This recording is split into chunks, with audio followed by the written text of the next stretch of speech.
नमस्कार दोस्तों, मैं आपका दोस्त श्याम वर्मा। मैं आज धर्म और कानून के बारे में कुछ जानकारी देना चाहूँगा। धर्म क्या है, हिंदू कौन कौन है और अंतरजातीय और अंतरधर्म विवाह या संबंध किस तरह से कानून के अंतर्गत होते हैं, इसकी जानकारी संक्षेप में देना चाहूँगा। तो सबसे पहले हम देखते हैं धर्म है क्या। धर्म जो पाषाण काल, न्यू पाषाण युग था, उसके बाद इसकी हिस्ट्री शुरुआत हुई धर्म की। लोग जो कि घुमक्कड़ थे, धीरे धीरे एक 2-4 परिवार और फिर 10 परिवार, इस तरह एक समाज का निर्माण करने लगे। और उस समय जब खेती का उद्भव हुआ, जो खेती एग्रीकल्चर रिवोल्यूशन हुआ, यानी खेती करना लोग चालू किए, तब उनको एहसास हुआ कि हमें एक जगह रहना चाहिए और खेती करके वो अपना जीवन यापन करना शुरू किए। सबसे पहले गेहूँ मिला था, जो कि पहले जंगलों में इधर उधर उगता था, स्वयं उसको लोग खाते थे। उसके बाद उनको लगा इसका उत्पादन किया जा सकता है, तो इस तरह एक जगह रहने लगे कुछ समय के लिए। फिर धीरे धीरे खेती करने लगे, फिर एक जगह रहने लगे ग्रुप में, और धीरे धीरे वो अपना जो घुमक्कड़ वाला जीवन था कम कर दिए।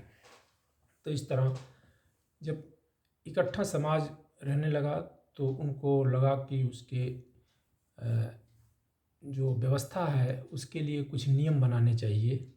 उस नियम के तहत ही क्या एक दूसरे के प्रति क्या व्यवहार होना चाहिए, समूह का दूसरे समूह के साथ कैसा व्यवहार होना चाहिए, कैसा लेन देन होना चाहिए, इस सब को ध्यान में रखते हुए कुछ नियम बने। और वो नियम कुछ तो ऐसे थे जिनके बारे में लोगों को जानकारी नहीं थी कि बादल क्यों गरजता है, बरसात कैसे होती है, इसकी जानकारी नहीं थी। तो कुछ को उन्होंने देवता या गॉड का नाम दे दिया। इस तरह धीरे धीरे लोगों ने धर्म जो कहते हैं आजकल, उस नियम का उन्होंने बनाया और उसका पालन चालू किया। और दुनिया के विभिन्न क्षेत्रों में अलग अलग समूहों के अलग अलग नियम और अलग अलग धर्म होते थे। धीरे धीरे वो आगे चल के बड़े समूह में धर्म का रूप धारण कर लिया। ये तो हुआ धर्म। क्या होता है धर्म? किसी सुपर नेचुरल या जो सुपर ह्यूमन, यानी मानव के समझ के बाहर चीज़ें जो हैं, जिसकी जानकारी नहीं है, उसको देवी देवता या गॉड या अल्लाह का रूप के रूप में उनकी पूजा करना, उन पर विश्वास करना, उसकी एक तरह से यह धर्म और मानने के लिए, उसको मानने के लिए लोगों को मनाना या लोगों के लिए कहना कि आप यह चीज़ मानिए, धीरे धीरे वो भी धर्म में शामिल हो गया। तो धर्म तो कुछ आपसी व्यवहार के लिए बने, और कुछ बने जिन चीज़ों की जानकारी नहीं थी उस समय, उनको अति मैंने सुपर नेचुरल जो कहते हैं, जो कि हमारी समझ के परे होता है, उसको हम कोई देवता या दैवीय शक्ति या पराशक्ति मान लेते हैं और फिर उसकी पूजा करना शुरू करते हैं किसी दुख या विपत्ति में। इस तरह धर्म का आज से लगभग 12,000-13,000 साल पहले धर्म का धीरे धीरे प्रादुर्भाव हुआ और आगे विकसित होता गया। जहाँ तक हिंदू धर्म का प्रश्न है, तो इसका उद्भव कैसे हुआ?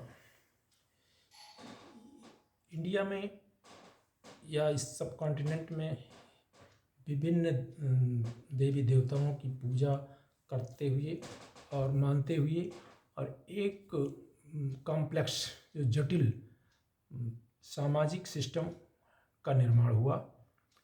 और वो ब्राह्मण या डिवाइन जो कि सदा यूनिवर्स में मौजूद रहता है, उसकी उपपद्धति में अलग अलग तरीके से उसमें विश्वास किया जाने लगा।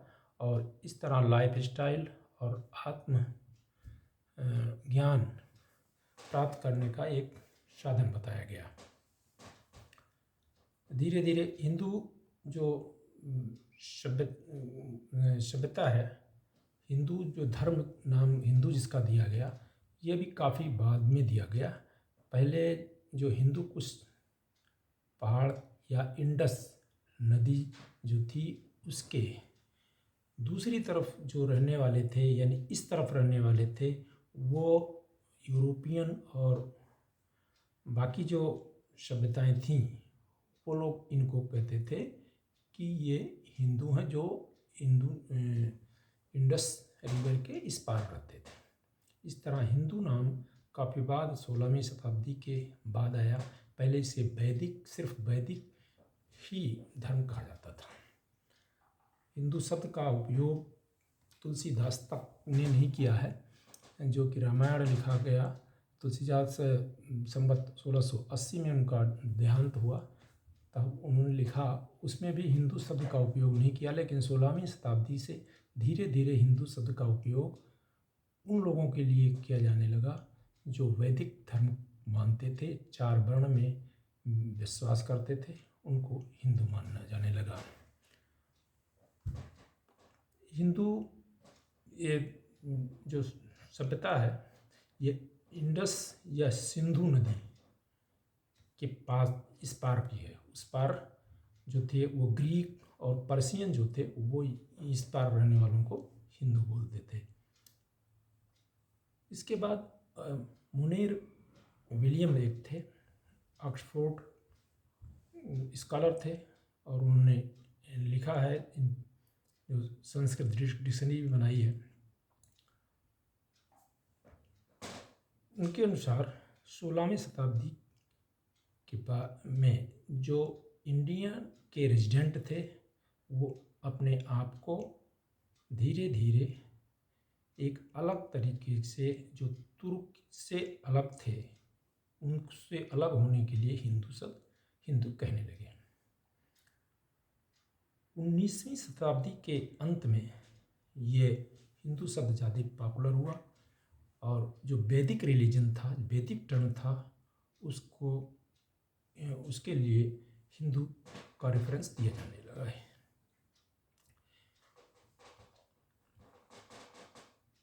जो वेदास हैं वो आधार हैं वैदिक संस्कृति के, वैदिक धर्म के, और उसी को बाद में हिंदू कहा जाने लगा।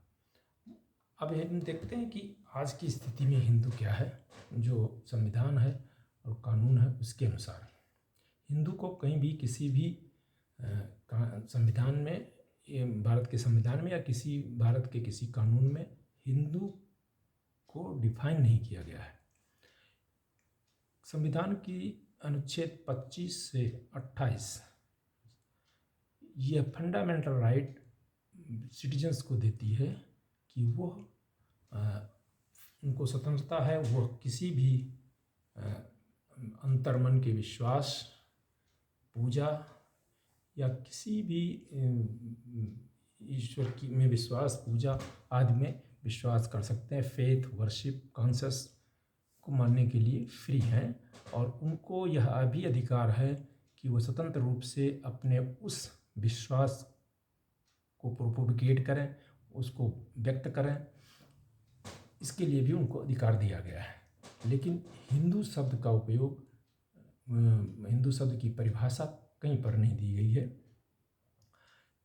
अब स्वतंत्रता के बाद 1956 में Hindu Marriage Act, Hindu Succession Act और Hindu Minority and Guardianship Act आदि अलग अलग एक्ट जो विधियां बनाई गईं, उनमें भी हिंदू शब्द का परिभाषा नहीं दिया गया। केवल ये लिखा है कि हिंदू किन किन लोगों को ये एक्ट लागू होंगे। तो सबसे पहले ये सभी जो Hindu Marriage Act, Hindu Succession act है, गार्जियनशिप एक्ट है, इनकी धारा 2 है। 2 में ये लिखा हुआ है, 2 के सब क्लॉज 1 में, कि ये अधिनियम लागू होंगे, किनको लागू होंगे? किसी व्यक्ति को जो कि हिंदू बाई रिलीजन है, यानी धर्म के अनुसार जो किसी भी तरह के हिंदू धर्म का पालन करता है, धर्म का है, वह उनको लागू होगा। और उसमें विराक्चिवा, लिंगायत और ब्रह्मा प्रार्थना और आर्य समाज को मानने वाले लोग भी शामिल हैं।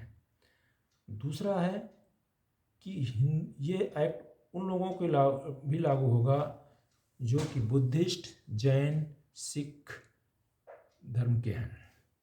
तीसरा, ऐसे सभी व्यक्ति को जो भारत में रहते हैं, जो कि ना तो मुस्लिम है, ना क्रिश्चियन, ना पारसी, ना ज्यूज हैं, उनको भी लागू होगा। यानी मुस्लिम, क्रिश्चियन, पारसी और ज्यूज को छोड़कर भारत के अंतर्गत रहने वाले लोगों को ये Hindu Marriage Act, Hindu Succession act, guardianship and minority and Guardianship act लागू होंगे।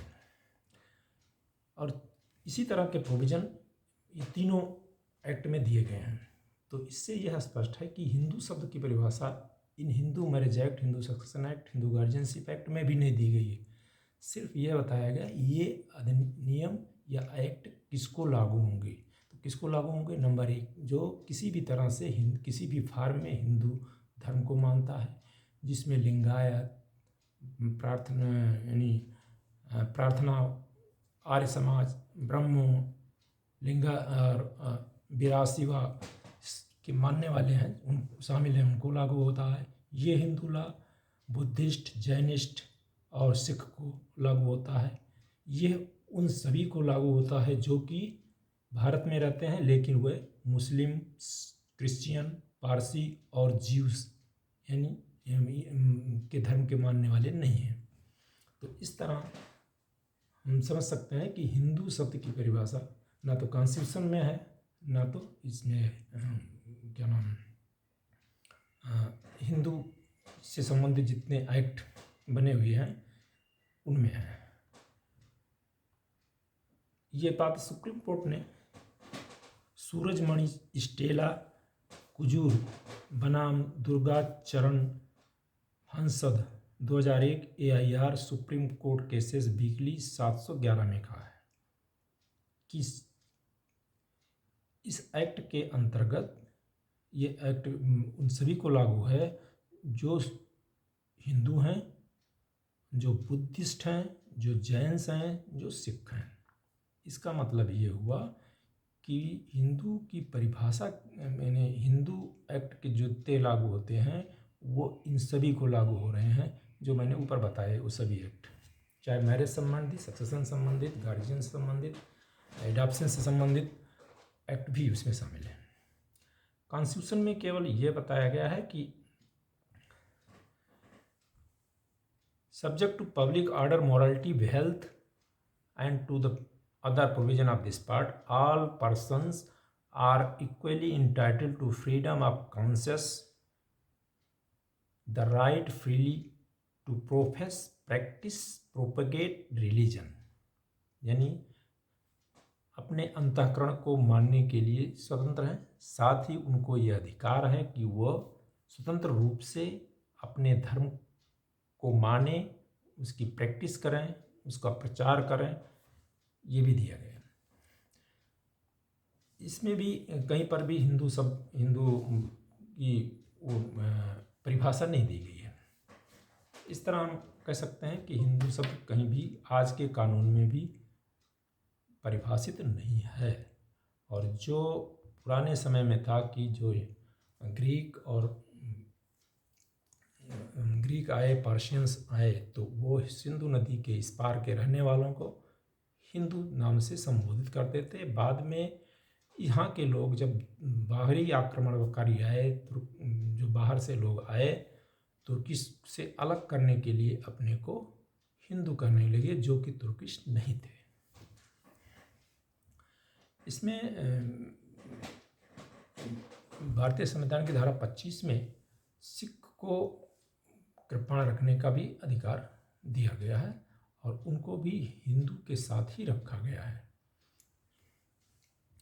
इस तरह हम कह सकते हैं कि हिंदू शब्द की परिभाषा आज तक नहीं है। ये मान लिया कोई भी ऐसा व्यक्ति जो कि बुद्धिस्ट, जैनिस्ट या सिख है, वह किसी अन्य हिंदू जो मानने वाले हैं उनमें से किसी के संबंध, मैरिज संबंधित संबंध होते हैं, तो हम उसको ये नहीं कह सकते कि यह इंटर रिलीजियस यानी दूसरे धर्म के हैं, क्योंकि इस हिंदू के अंतर्गत ये सभी शामिल हैं, इसलिए इसको एक ही माना जाता है। इसके अलावा हम देखते हैं कि मैरिज सेरेमनी के बारे में क्या प्रावधान है।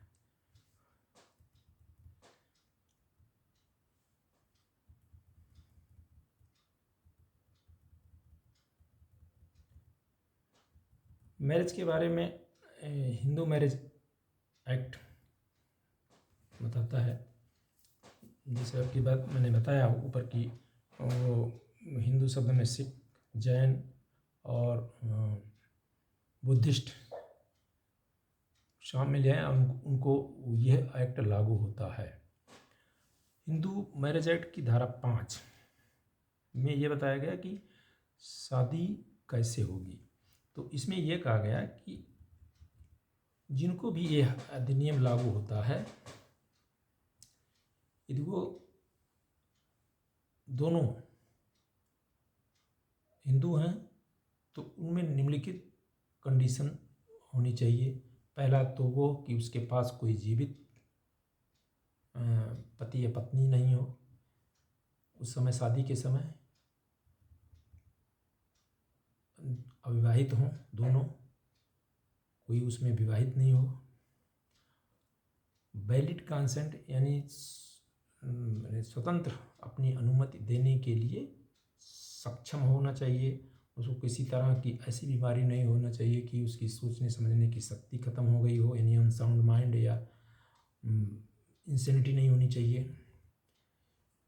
और दूल्हे यानी ब्राइड की उम्र 21 साल और ब्राइडग्रूम की उम्र 21 साल और ब्राइड की उम्र 18 साल, यानी दूल्हे की उम्र 21 साल और दुल्हन की उम्र 18 साल से कम नहीं होनी चाहिए। एक और इसकी शर्त है कि प्रोहिबिटेड रिलेशनशिप में नहीं आना चाहिए जब तक कि उनके कोई रीति रिवाज जो उस परिवार व उस कम्युनिटी को गवर्न करते हैं वो परमिट नहीं करते हैं। अगर रीति रिवाज या उनके कम्युनिटी या परिवार का कोई ऐसा प्रथा है जो कि प्रोहिबिटेड रिलेशनशिप यानी है, उसके बाहर उसके अंदर शादी करने की अनुमति देती है, तो वो भी साबित करें। प्रोहिबिटेड रिलेशनशिप क्या होती है? जो उनके नज़दीकी हैं, जैसे चाचा चाची, ताऊ, नाना नानी, मामा, इनसे संबंध नहीं हो, वो अलग से दिया गया, डिटेल में बता सकते हैं बाद में। और प्रोहिबिटेड रिलेशनशिप में जो है सपिंडाज नहीं होनी चाहिए, सपिंडा नहीं होनी चाहिए। अब इसके मैरिज सेरेमनी कैसे हो सकती है, इसके लिए कोई विशेष लंबी चौड़ी कोई फॉर्मेलिटी नहीं होती है। पहली तो ये कि ये ऐसे मैरिज शादी की जा सकती है उस तरीके से जैसा कि किसी भी पार्टी के द्वारा उसके कस्टमरी प्रथाएं हैं उनके अनुसार, या अगर कस्टमरी प्रथाएं नहीं हैं और ऐसा कोई जो मानने वाले हैं जिसमें कि सप्तपदी जरूरी है, तो उसमें सप्तपदी जैसे कंप्लीट होती है तैसे मैरिज शादी कंप्लीट हो जाती है। इस तरह मैंने आपको संक्षेप में इसकी जानकारी दी कि हिंदू लॉ जो है किनको किनको अप्लाई किया सकता, कौन कौन इससे प्रभावित होते हैं और किनको नहीं लागू होता। साथ में हिंदू की धर्म की उत्पत्ति कहाँ, हिंदू शब्द की उत्पत्ति कहाँ से हुई और इसके क्या जो कॉन्स्टिट्यूशन में और कानून में इस संबंध में रिलेशन संबंधी क्या प्रावधान है, इसके बारे में संक्षेप में मैंने जानकारी दी। अगले वीडियो में बताऊंगा कि धर्म क्या होता है और कानून के अनुसार धर्म क्या है और धर्म की उत्पत्ति कैसे हुई, इसके बारे में संक्षेप में अगले वीडियो में जानकारी दूंगा। तब तक के लिए नमस्कार। हमारे वीडियो को लाइक, शेयर और इसको कमेंट करना यदि चाहते हैं तो कमेंट कर सकते हैं। कोई भी जानकारी अगर और चाहिए इसके बारे में तो कमेंट बॉक्स में लिख सकते हैं। इसके लिए आपने सुना, इसके लिए बहुत बहुत धन्यवाद।